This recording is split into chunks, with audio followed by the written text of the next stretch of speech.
সুপ্রভাত সকলকে। আজকে আমরা বেশি সময় নষ্ট না করে সরাসরি চলে যাব ব্যাকরণের যে অংশটা দিয়ে আজকে শুরু করব, সন্ধি দিয়ে।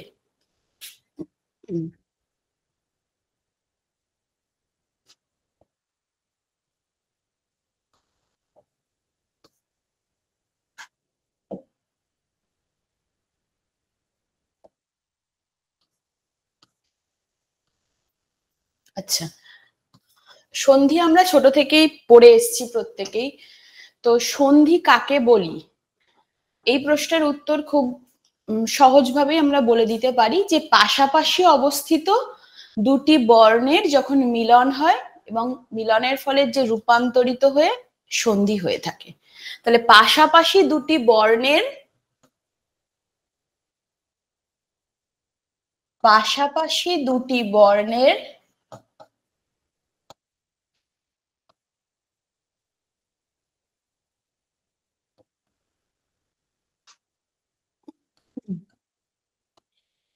মিলনের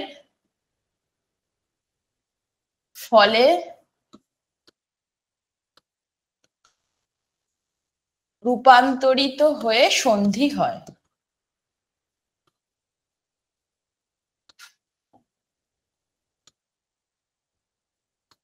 আচ্ছা, আমরা সন্ধি কেন করি?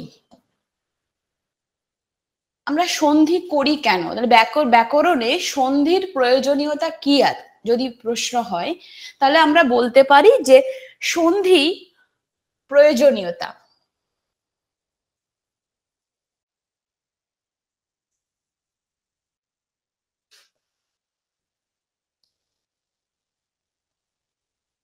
এক নম্বর কি কাজ?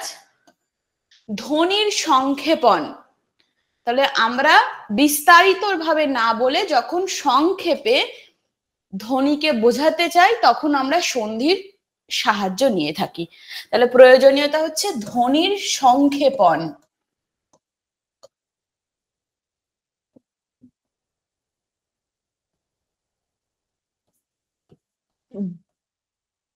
আচ্ছা, 2 নম্বর আর কি? উচ্চারণকে সহজ সাধ্য করা। ধরো একটি বৃহৎ শব্দ যখন আমরা উচ্চারণ করতে পারি না বা অপারগতা হয় ফলে তখন আমরা সন্ধির সাহায্য নিই। একটা উদাহরণ বলি, অনুমত্তানুসারে। একটি এত বড় শব্দ যখন অনেক সময় বুঝতে বা বানান কি হবে সেটা যখন আমরা বুঝতে সমস্যা হয় তখন আমরা ধ্বনির সাহায্য নিই, সন্ধির সাহায্য নিই, বারবার ভুল বলছি, সন্ধির সাহায্য নিই। তাহলে যদি অনুমত্তানুসারে এটাকে সন্ধি করলে হয় অনুমতি যুক্ত অনুসারে। তাহলে আমরা অনেক সহজভাবেই মানে উচ্চারণের সহজসাধ্যতা।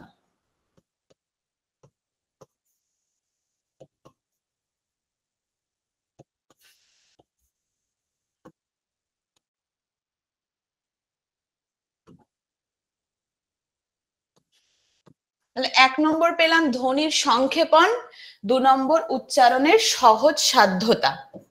3 নম্বর কি করি?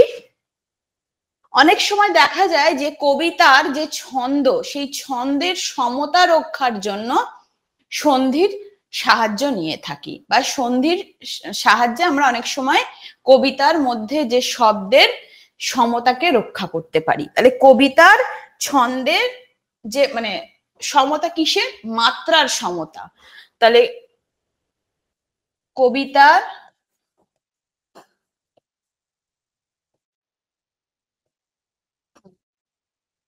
ছন্দের মাত্রার সমতা রক্ষা।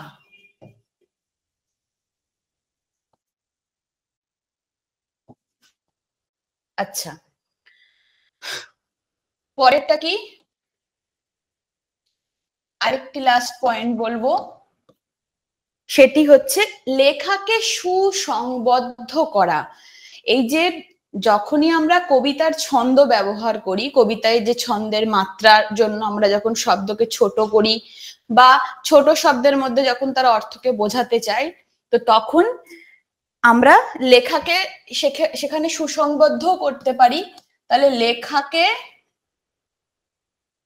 সুসংবদ্ধ, সরি,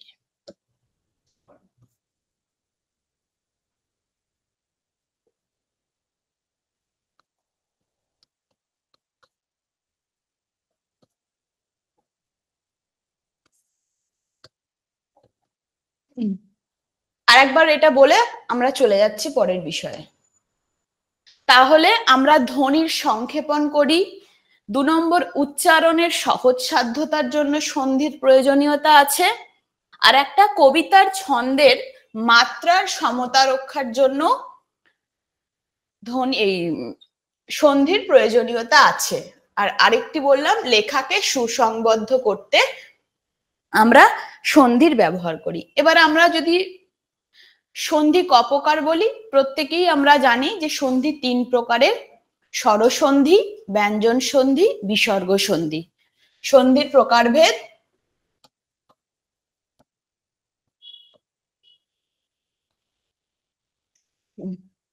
3, 1 স্বরসন্ধি,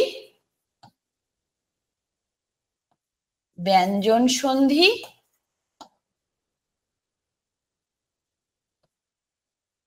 বিসর্গ সন্ধি।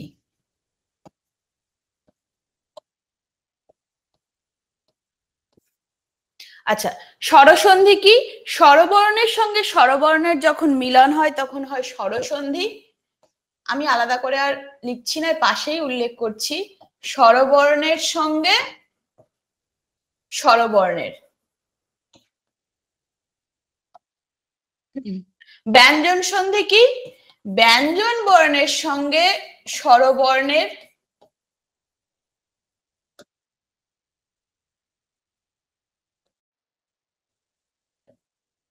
ব্যঞ্জন বর্ণের সঙ্গে ব্যঞ্জন বর্ণের অথবা ব্যঞ্জন বর্ণের সঙ্গে স্বরবর্ণের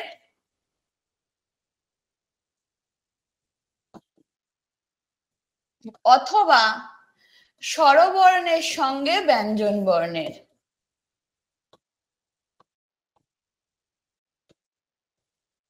যখন মিলন হয় তখন হয় ব্যঞ্জন সন্ধি। তার মানে স্বরসন্ধি যখন করি তখন শুধুমাত্র স্বরবর্ণ আর স্বরবর্ণেরই সাহায্য লাগে।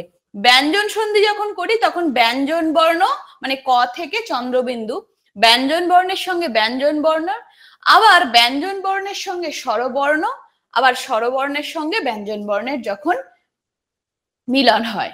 আর বিসর্গ সন্ধি কাকে বলছি? যখন বিসর্গের সঙ্গে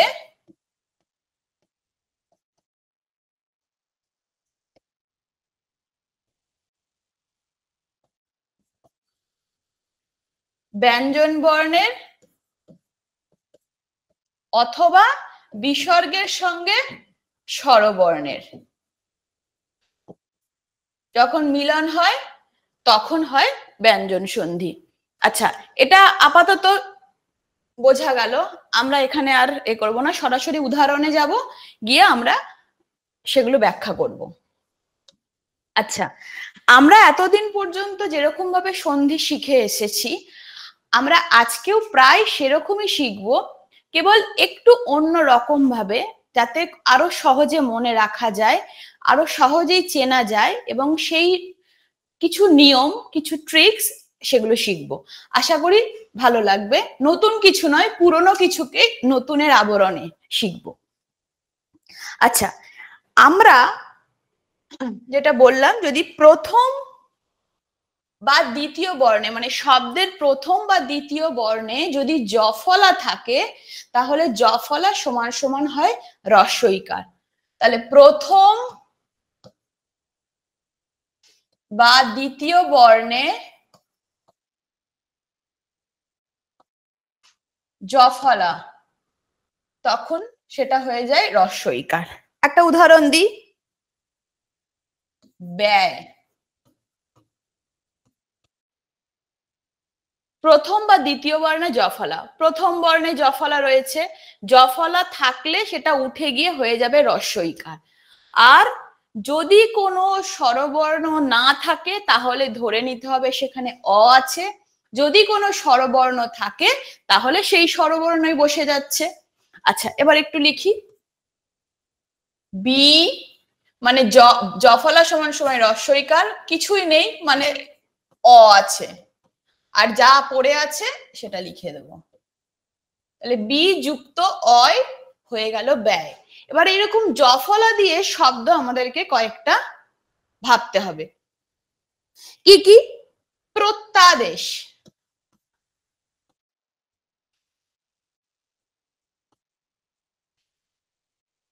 প্রত্যেকটাতে আমরা কিছু কিছু উদাহরণ দিয়ে দিয়ে একটু দেখিয়ে আমরা আবার পরেরটাই চলে যাব।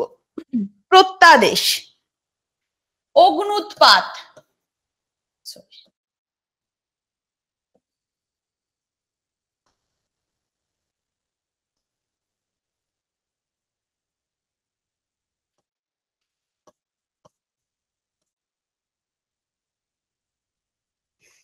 ব্যুৎপত্তি,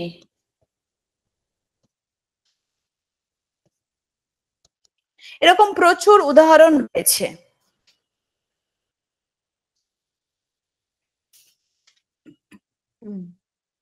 অত্যাচার, দাদা আজকে আমরা এখন এ কটাই করি। আচ্ছা, প্রত্যাদেশ তার মানে জফলা সমান সমান রস্বইকার, আমাদের সূত্র অ্যাপ্লাই করে দেব।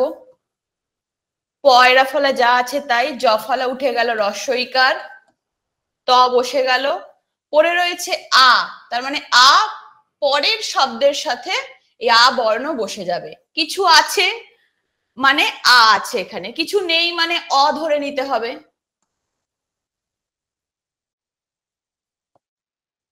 আচ্ছা, প্রত্যাদেশ। এবার পরের শব্দ অগ্নুৎপাত, একই রকম ভাবে আমরা এখানে লিখে নেব জফলা মানে রস্বইকার মানে অগ্নি, এখানে অগ্নুর সাথে আছে এই যে রস্যুকার, পরের শব্দে রস্যু বসে যাবে রস্যউ, আর যা আছে তাই লিখে দেবো। ঠিক পরের শব্দটা সেম ভাবে করে নেব। ব জফলা মানে রস্বইকার, কিছু আছে স্বরবর্ণ মানে উ, পরের বর্ণে বসে যাচ্ছে খণ্ডিত ত, প তয় তয় রস্বই, তয় তয় রস্বই মানে ও এর উপর মাত্রা, তয় রফলা মানে এর উপর মাত্রা। আচ্ছা, অত্যাচার জফলা মানে রস্বইকার, অতি আচার।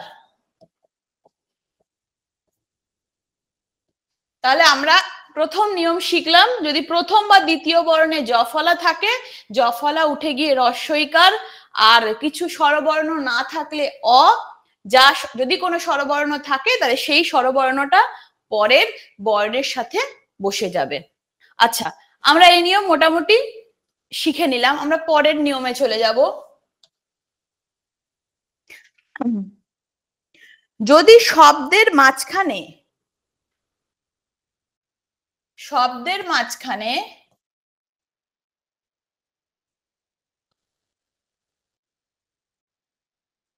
অন্তস্থ জয়ে রেফ থাকে, তাহলে অন্তস্থ জয়ে রেফ সমান সমান রয়ে রস্বই। এরকম কয়েকটি শব্দ ভাবি। পর্যাপ্ত,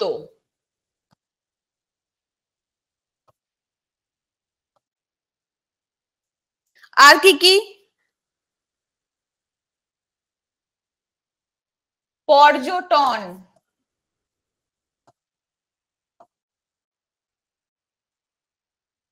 পর্যন্ত,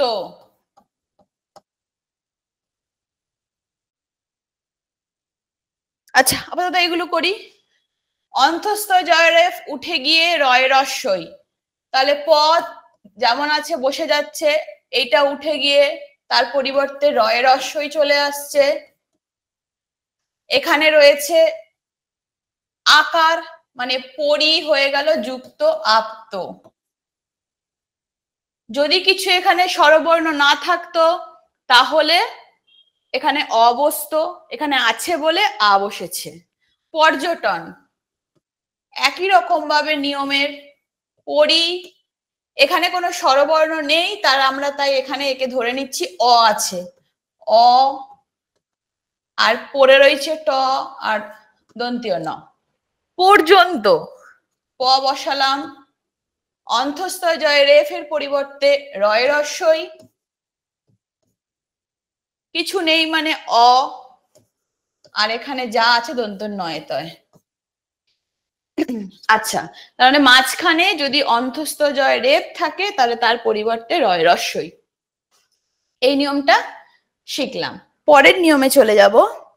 যদি এই শব্দের মধ্যে দ্বিতীয় এবং তৃতীয় বর্ণে যদি ওকার থাকে তাহলে ওকার লোপ পাবে।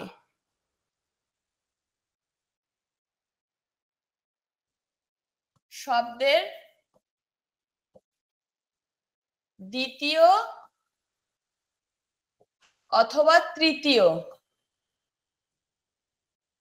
বর্ণে ওকার থাকলে, মানে ও বা ওকার থাকলে সেটা লোপ পেয়ে হয়ে যাবে উ। একটি উদাহরণ দিই, মানে কয়েকটি উদাহরণ দিয়ে দেখি। নরোত্তম, দ্বিতীয় বর্ণে ওকার আছে,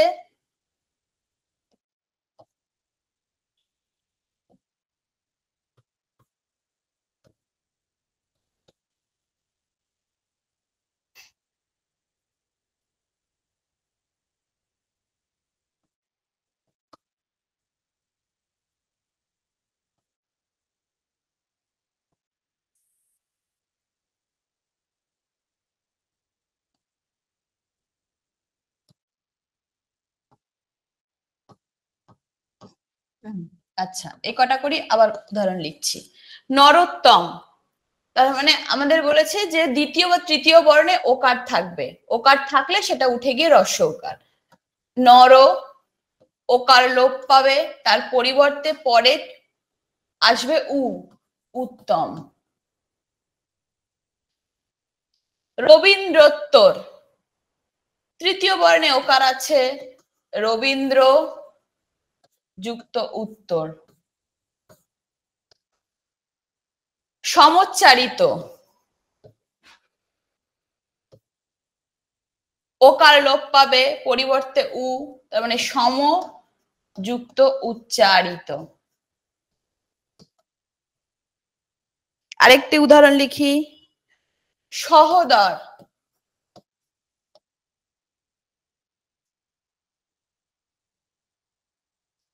আরেকটি উদাহরণ লিখি। হিতোপদেশ,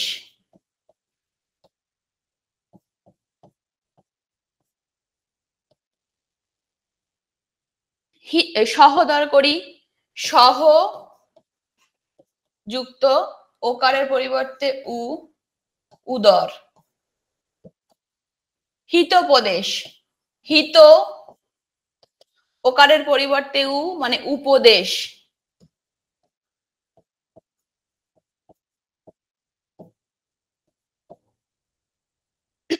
আচ্ছা, তাহলে আমরা আগে শিখলাম অন্ত্যস্ত জয় রেফ থাকলে হয়ে যায় রস্যইকার। এখন শিখছি ওকার থাকলে ওকার লোপ পায় হয়ে যায় রস্যু। আচ্ছা, আমরা পরের আরেকটি নিয়ম শিখব।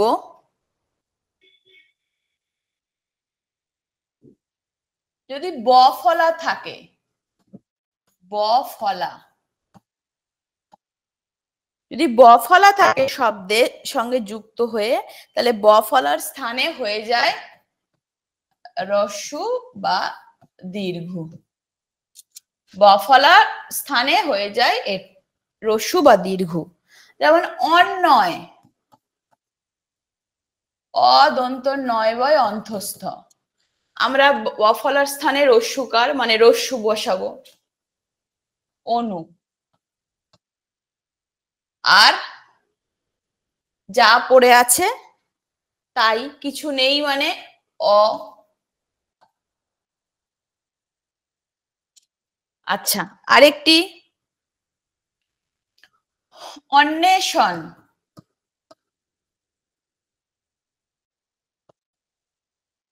অন্বেষণ, অ বসালাম, দন্ত নয়ের সাথে ব আছে মানে রস্যু হবে, একার আছে এ শন, পরেরটাই বসে যাবে।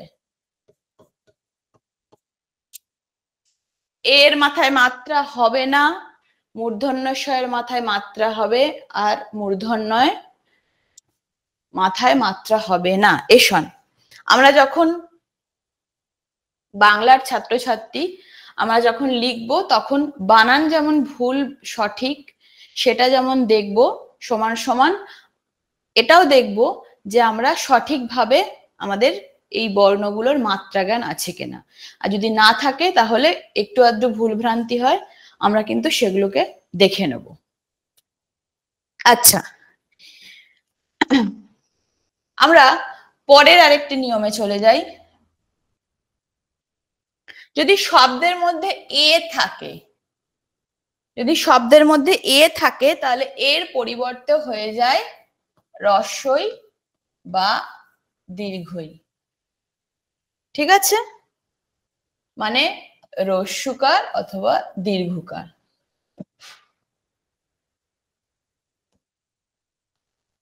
দীর্ঘ, একটি উদাহরণ দিই। রাজেন্দ্র, শব্দের মধ্যে একার রয়েছে, একার উঠে গিয়ে ই হবে। রাজ যুক্ত ইন্দ্র। আচ্ছা, পূর্ণেন্দু,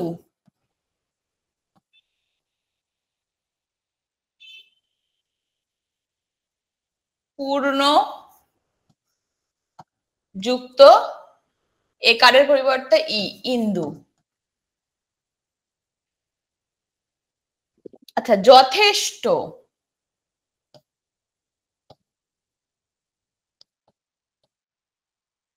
তাহলে আমরা একই সাথে কিন্তু শব্দগুলোর যে বানান সেটাও শিখছি, আবার সন্ধিও করছি।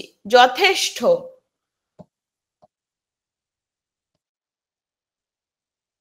তাহলে যথা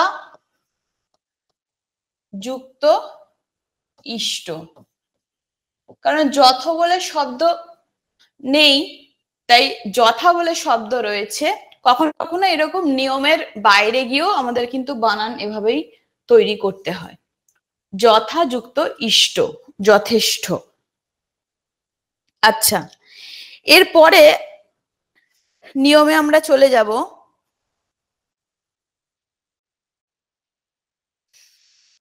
তাহলে এ থাকলে ই বা ওই হয়।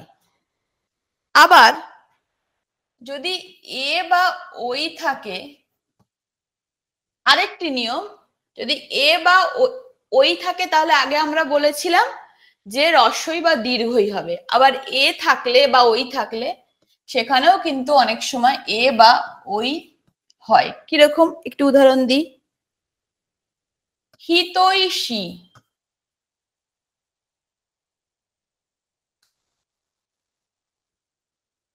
শব্দের মধ্যে ঐকার রয়েছে, তাহলে কি হবে? হিত যুক্ত এসি।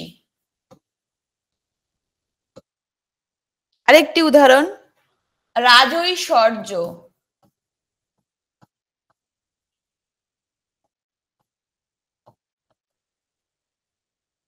রাজ যুক্ত ওই আছে, ঐশ্বর্য বলে তো কোনো শব্দ নেই কিন্তু ঐশ্বর্য বলে শব্দ আছে, তখন ওইটা ওই হয়ে বসছে, ঐশ্বর্য।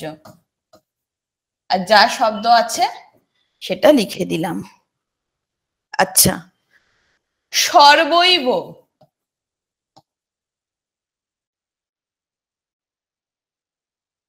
সর্ব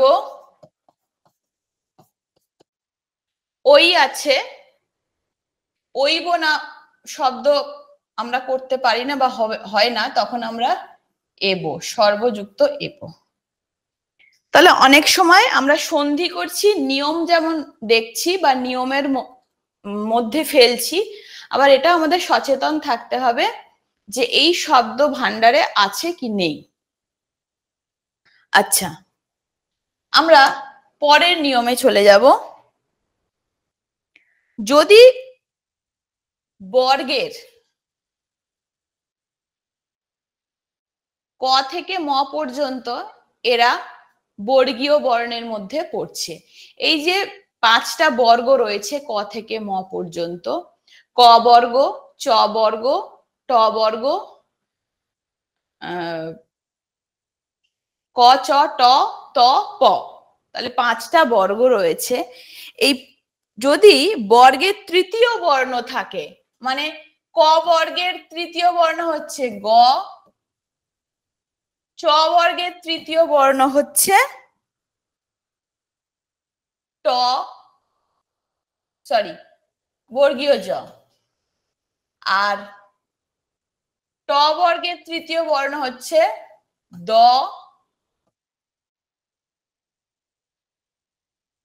আচ্ছা ত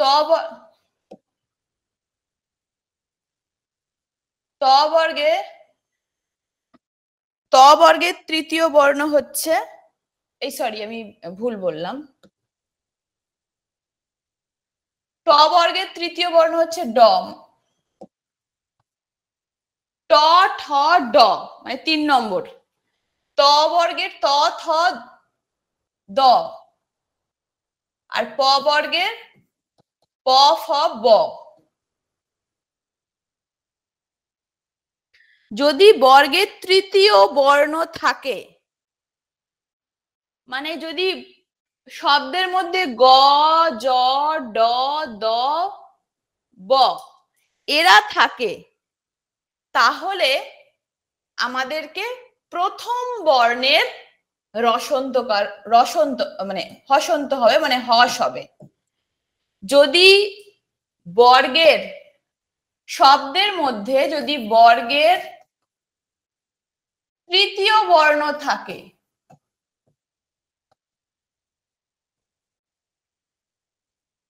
মানে যদি শব্দের মধ্যে এরা থাকে, তাহলে এরা লোপ পাবে, মানে এরা উঠে গিয়ে এদের পরিবর্তে এরা আসবে এবং প্রত্যেকের সাথে কিন্তু হস চিহ্নটা বসবে। কথাটা কিন্তু হসন্ত নয়, হস একটি চিহ্ন, সেটি যখন শব্দের শেষে বসে তখন, মানে অন্তে বসলে তখন হয় হসন্ত। তো কথাটা কিন্তু হস, তাহলে তৃতীয় বর্ণ থাকে তাহলে এরা লোপ পেয়ে এরা বসবে। কয়ে হস, চয়ে হস, টয়ে হস, তয়ে হস, ত মানে আবার খণ্ডিত ত, আর পয়ে হস। আচ্ছা, কয়েকটা উদাহরণ দিই তাহলে বিষয়টা পরিষ্কার হবে আরেকটু।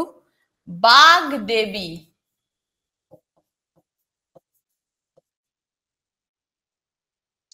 গ আছে, গ এর পরিবর্তে কয়ে হস, বাক যুক্ত দেবী হলো। আরেকটি উদাহরণ দিই, ষড়যন্ত্র। কিন্তু আপনি যে বললেন এরা থাকবে কিন্তু রয়েছে ডয় বিন্দু র, আসলে ড আর ডয় বিন্দু র একই, এটা শূন্য নয়। হ্যাঁ, বাংলা বর্ণমালায় যে ড, ঢ এর নিচে যেটা রয়েছে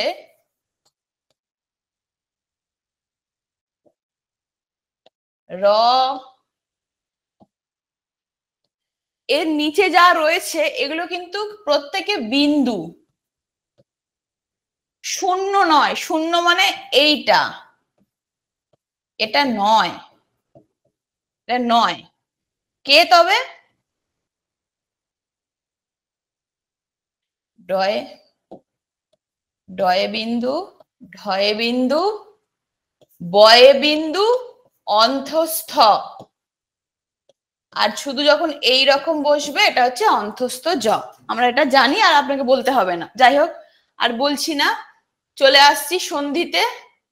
ষড়যন্ত্র, ডয় বিন্দুরা রয়েছে, মানে তার পরিবর্তে হবে টয় হস, মানে শর্ট যা পড়ে আছে তাই। পরের উদাহরণে যাব। ঋগ্বেদ, গ আছে, তার পরিবর্তে মানে বর্গের তৃতীয় বর্ণ আছে, চলে আসবে প্রথম বর্ণ হস, ঋগ যুক্ত বেদ। আমরা পরের উদাহরণে চলে যাব। দিগদর্শন,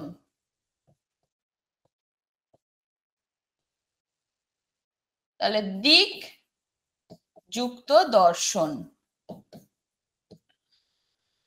আশা করি পরিষ্কার হয়েছে, উদাহরণ দিয়ে বলেছি। আমরা আর সময় নষ্ট না করে পরের নিয়মে চলে যাব। এরকম প্রচুর প্রচুর নিয়ম আছে, আমি উদাহরণ দিয়ে দিয়ে কয়েকটা করে একটু বোঝাচ্ছি তোমাদের, যাতে বিষয়টা একটু পরিষ্কার হয়। আচ্ছা, যদি শব্দের মধ্যে অনুনাসিক বর্ণ থাকে, অনুনাসিক বর্ণ মানে নাকের সাহায্য লাগে উচ্চারণ করতে, যদি অনুনাসিক বর্ণ থাকে তাহলে অনুনাসিক বর্ণ উঠে গিয়ে ময়ে হস হয়। তাহলে অনুনাসিক বর্ণ কোনগুলো? অনুস্বর, ও, ইয়, ম, ন, মানে যে কোনো নয়, এরা সব অনুনাসিক বর্ণ। যদি অনুনাসিক বর্ণ থাকে তাহলে অনুনাসিক বর্ণ উঠে গিয়ে ময়ে হস হবে। উদাহরণ দিই কয়েকটা। সংযত, অনুনাসিক বর্ণ অনুস্বর রয়েছে, তাহলে নিয়ম কি হবে? সম যুক্ত যা পড়ে আছে তাই, যত। সংসার, সম ময় হস, যখনই ময়ে হস হবে তখন কিন্তু স্বরবর্ণের উচ্চারণ হয় না। সম যুক্ত সার।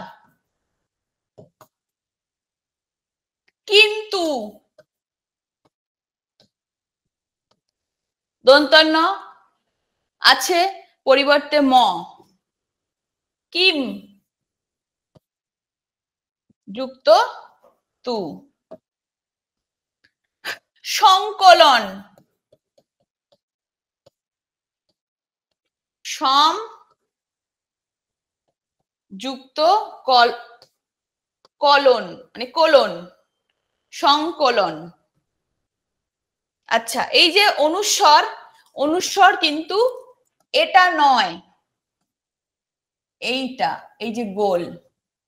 চন্দ্রবিন্দু, এই যে বিন্দু বললো, চন্দ্রবিন্দু এটা নয়। তাহলে আমরা যখন বর্ণগুলো লিখবো তখন একটু সচেতন থাকবো, ঠিক আছে? সমযুক্ত কলন, কোলন, সংকলন। আচ্ছা, আর কয়েকটা উদাহরণ দিই। অন্ধ, অম যুক্ত ধো। আচ্ছা, এটুকুনি মোটামুটি স্পষ্ট হয়েছে। এবার আমরা পরের নিয়মে যাব। যদি শব্দের প্রথমে দন্ত শয়বয় থাকে তাহলে দন্ত শয়বয় বসে যায় এবং যা স্বরবর্ণ থাকে সেই স্বরবর্ণ, মানে প্রয়োজন অনুসারে স্বরবর্ণ বসে যায়। সরি,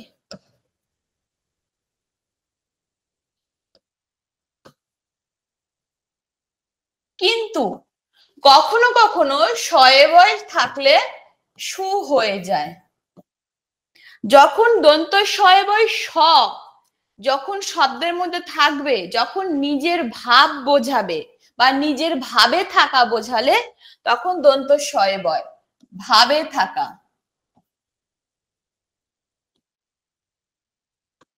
আর যখন গুণ বোঝাবে বস্তুর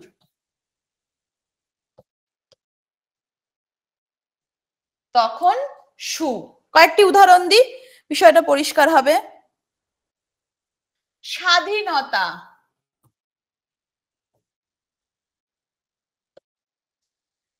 ভাবের কথা বলছে, মানে যখন নিজস্বতা বোঝাবে, যেখানে স্বকীয়তা রয়েছে, তখন সেটা স্বাধীনতা, তখন দন্ত শয়বয়, দন্ত শয়বয় বসে যাবে। আর যা আছে তাই, এখানে দেখো দন্ত শয়বয় আকার আছে, কিন্তু আধীনতা বলে কোনো শব্দ নেই, তাহলে কথাটা হয়ে যাবে অধীনতা।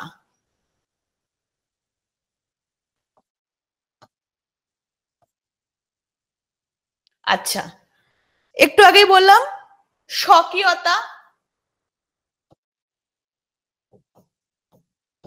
বা স্বকীয় যাই বলি, তাহলে স যুক্ত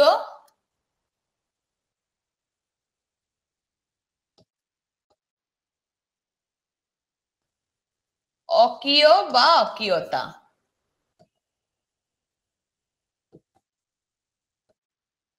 যদি বানান বুঝতে অসুবিধা হয়, মানে জড়িয়ে গেছে, একটু তোমরা নিজেরা, আচ্ছা আমি করে দিচ্ছি ঠিক।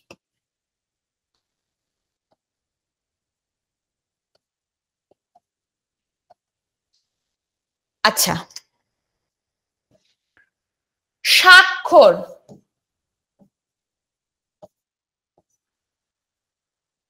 মানে যেখানে নিজস্বতা বোঝাচ্ছে বা ভাব বোঝাচ্ছে নিজের। স, এখানেও একই হবে অক্ষর।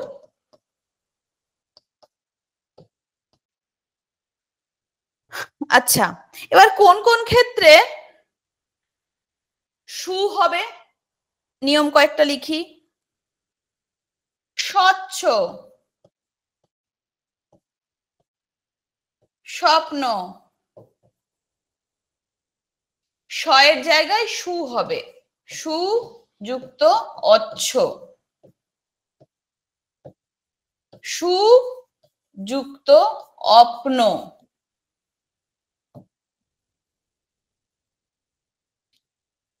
সু, আচ্ছা আরেক উদাহরণটা লিখে আগে, স্বাগতম, সু যুক্ত আগতম। আশা করি স্পষ্ট হয়েছে। পরের নিয়মে ফিরবো।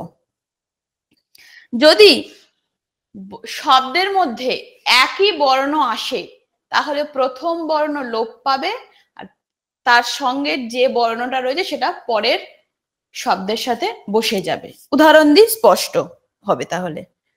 প্রথম বর্ণ, সরি, প্রথম বর্ণ লোপ পাবে, তার পরিবর্তে আসবে খণ্ডিত ত। তাহলে প্রথম বর্ণ লোপ পাবে,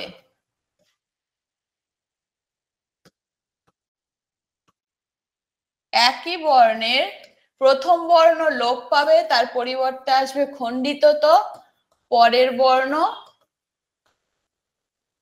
পরে বসবে।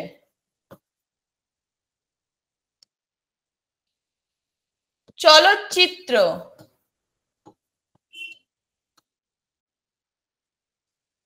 চয় চয় রস্যই রয়েছে, তাহলে নিয়ম অনুসারে খণ্ডিততা আসবে, আর যা পড়ে আছে, সরি বানান ভুল লিখলাম, যা পড়ে আছে তাই লিখব। আশা করি স্পষ্ট হয়েছে। তাহলে প্রথম বর্ণ লোপ পাবে আর পরের বর্ণ পরে বসবে। আচ্ছা, উচ্চারণ, নিয়ম অনুসারে প্রথম বর্ণ লোপ পেয়ে খণ্ডিত ত, শব্দটা খণ্ডিত ত বা খণ্ড ত, খণ্ডিত ত বা খণ্ড ত, ত এর অর্ধেক খণ্ড। উৎ যুক্ত চারণ, আরেকটি উদাহরণ, উত্তাল, এই যে ও এর মধ্যে দুটো ত রয়েছে, একটি ত আসবে মানে উৎ, আরেকটি ত পড়ে রয়েছে তাল। আশা করি বিষয়টা স্পষ্ট হচ্ছে। উল্লেখ,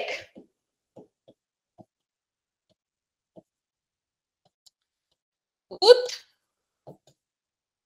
পড়ে রয়েছে, একটা ল চলে গেল, আর একটা ল লেখ।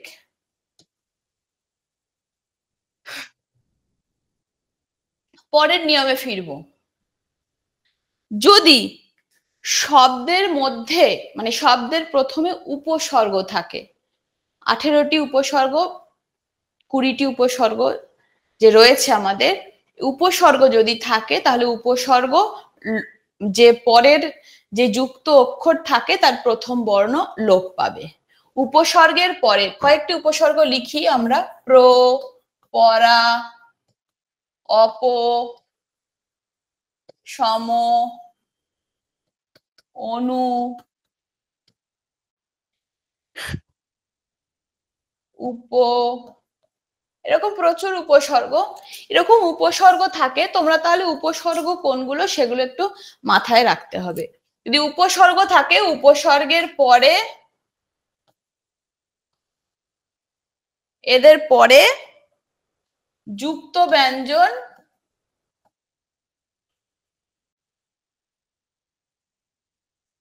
প্রথমটি লোপ, যুক্ত ব্যঞ্জনের প্রথমটি লোপ পাচ্ছে। একটি উদাহরণ দিই তাহলে স্পষ্ট হবে। আচ্ছন্ন, আ ছয় ছয় দন্ত নয় নয়। তাহলে আমাদের নিয়ম অনুসারে এই যে আ উপসর্গের পরে যুক্ত অক্ষর রয়েছে, প্রথমটা লোপ পাবে, তাহলে আ বসে যাবে, চ লোপ পাবে, পড়ে রইল ছন্ন।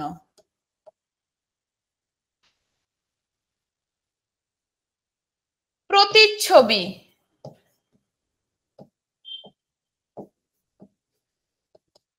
প্রতি ছবি। আচ্ছা,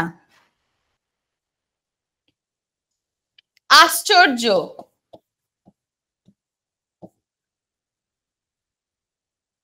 সরি ভুল লিখলাম,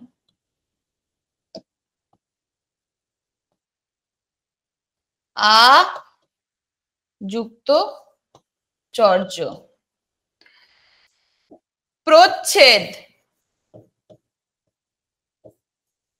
প্র যুক্ত ছেদ।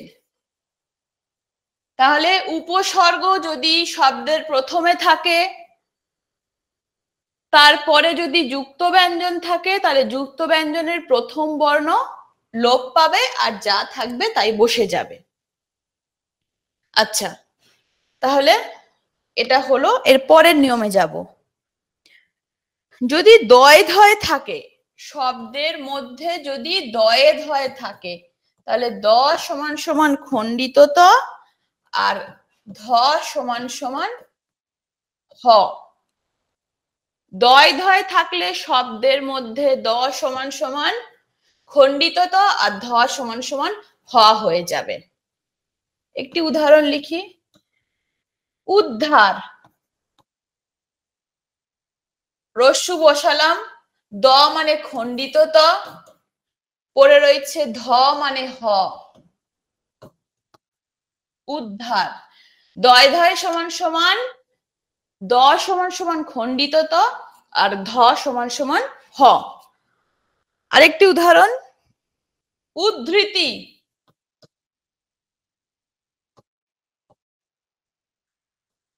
উদ দ খণ্ডিত ত, ধয়ের সাথে রি আছে মানে দ মানে হ, হয়ের সাথে রি হবে।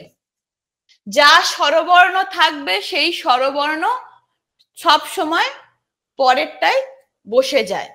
কখনো কখনো নিয়মের পরিবর্তন হয়, মানে ব্যতিক্রম আমরা যাকে বলি, ব্যতিক্রম হয়, তখন কিন্তু স্বরবর্ণ পাল্টে যায়। আচ্ছা, উদ্ধত,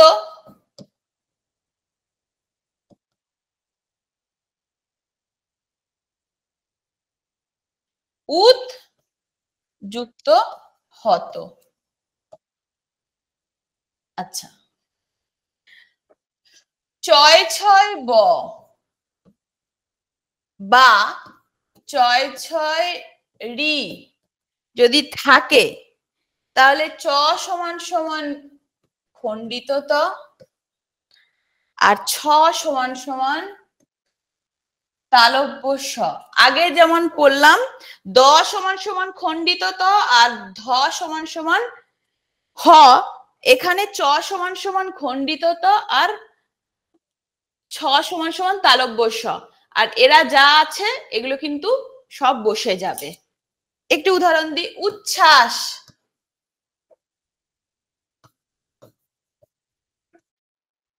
বানান কি?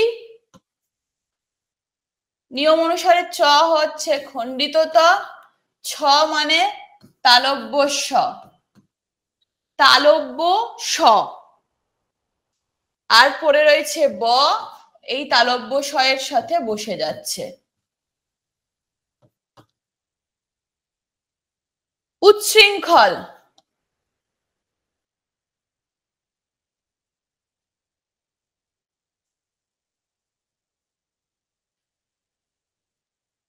উৎ যুক্ত শৃঙ্খল। আচ্ছা, পরের নিয়মে ফিরবো।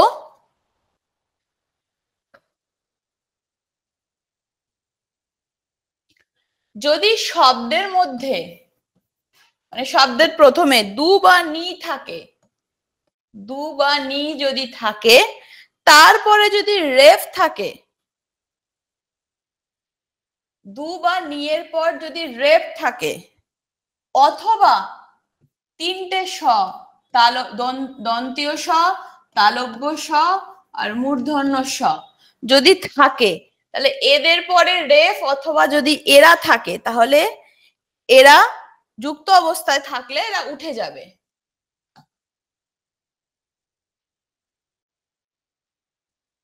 যদি থাকে তাহলে এরা উঠে গিয়ে হয়ে যাবে বিসর্গ। একটি নিয়ম, এই উদাহরণ লিখি, বিষয়টা স্পষ্ট হবে। আমাদের নিয়ম অনুসারে দয়ের রস্যু দু রয়েছে, তারপরে রেফ নেই কিন্তু যুক্ত অবস্থায় রয়েছে মূর্ধন্য স, তাহলে এরা উঠে যাবে। তাহলে দু যুক্ত যা পড়ে আছে বাকি তারা বসে যাবে। আরেকটি উদাহরণ দিই, মূর্ধন্য রেফ দিয়ে দন্তন্বয় রস্যই মূর্ধন্যয় রেফ অন্ত্যস্ত। নিয়ের পরে রেফ রয়েছে, এই নিয়মটা, তাহলে এরা উঠে যাবে, হয়ে যাবে বিসর্গ, আর যা পড়ে আছে তাই। নিশ্চল। নিয়ের পরে যুক্ত অবস্থায় রয়েছে তালব্য স, উঠে যাবে নি যুক্ত চল। আরেকটি উদাহরণ দিই, দুর্বার। দু যুক্ত বার হয়েছে। দুর্যোগ। দু যুক্ত যা পড়ে আছে তাই যোগ।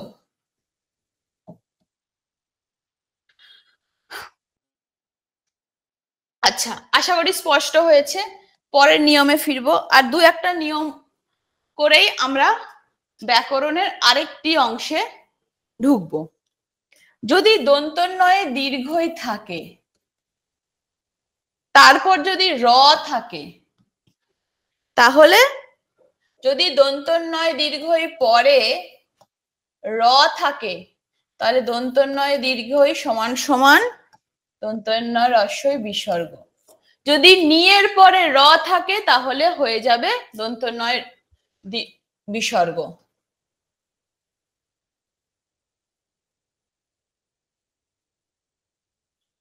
নীরব,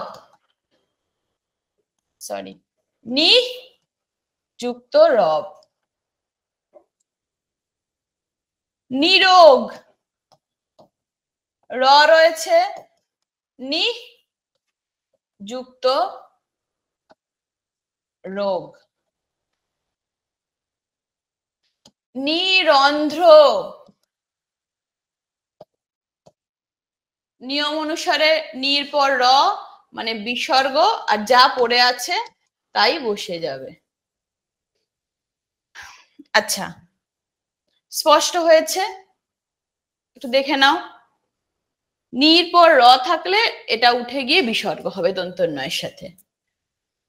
পরের নিয়মে যদি চ ছ, চ এবং ছ তালব্য শ-এর সাথে যুক্ত অবস্থায় বসে, তাহলে তালব্য শ লোপ পাবে এবং আগের বর্ণে বিসর্গ। যদি এরকম হয়, চ এর সাথে মানে তালব্য শ যদি এরকম যুক্ত অবস্থায় বা ছ এর সাথে যুক্ত অবস্থায় থাকে, তাহলে এরা লুপ্ত হয়ে বিসর্গ হয়ে যাবে আগের বর্ণে। দুশ্চরিত্র,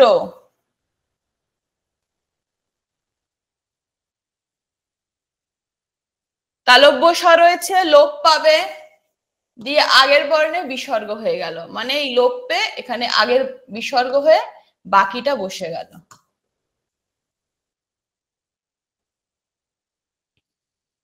হলো? নিশ্চয়, যুক্ত অবস্থায় আগের বর্ণে বসলো, যা আছে তাই বসে যাবে। শিরশ্ছেদ,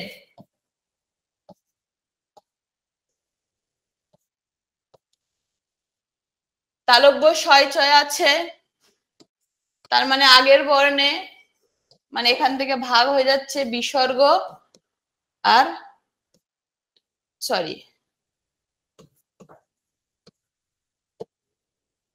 হলো। এরকম প্রচুর প্রচুর উদাহরণ তোমরা এই নিয়মে, বিভিন্ন এরকম নিয়মে ফেলবে আর এভাবেই সহজে তোমরা করতে পারবে সন্ধি। আচ্ছা, আরেকটি নিয়ম বলবো। যদি ক, খ, প, ফ এরা যুক্ত অবস্থায় থাকে কার সাথে? দন্ত স এবং মূর্ধন্য ষ এর সাথে যদি যুক্ত অবস্থায় থাকে, তাহলে সেই একই ব্যাপার, লুপ্ত হবে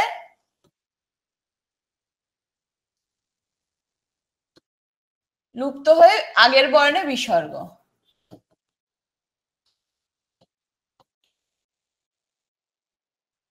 তিরস্কার,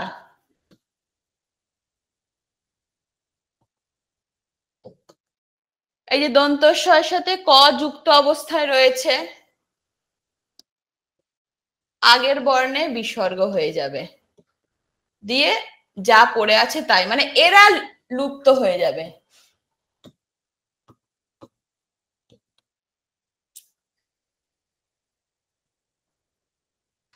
ভাস্কর,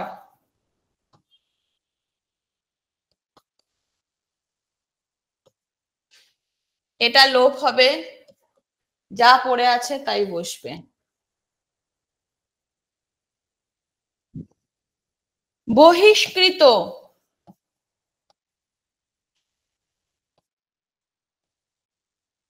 বহি মূর্ধন্য ষ এর জায়গায় লোপ পেয়ে আগের বর্ণের বিসর্গ, আর কয়ে রি আছে এখানে বসে যাচ্ছে। বাচস্পতি,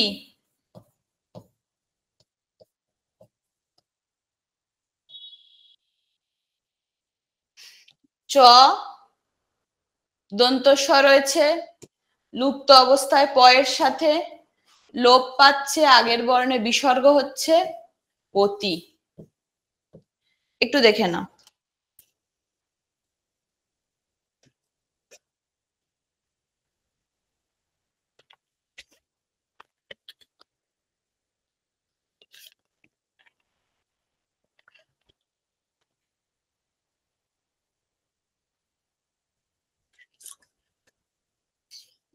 আচ্ছা, আমি আবার একটু ব্যাকে যাব, একবার চোখ বুলিয়ে নেবে তোমরা। এইটা এখন শিখলাম, চ ছয়ের সঙ্গে তালব্য স যদি যুক্ত অবস্থায় থাকে, তাহলে এটা লোপ পাচ্ছে, বিসর্গ হয়ে যাচ্ছে। নিয়ম, দন্ত নয় দীর্ঘির পরে যদি র থাকে, তাহলে দন্ত নয় দীর্ঘি সমান সমান দন্ত নয় রস্বই বিসর্গ।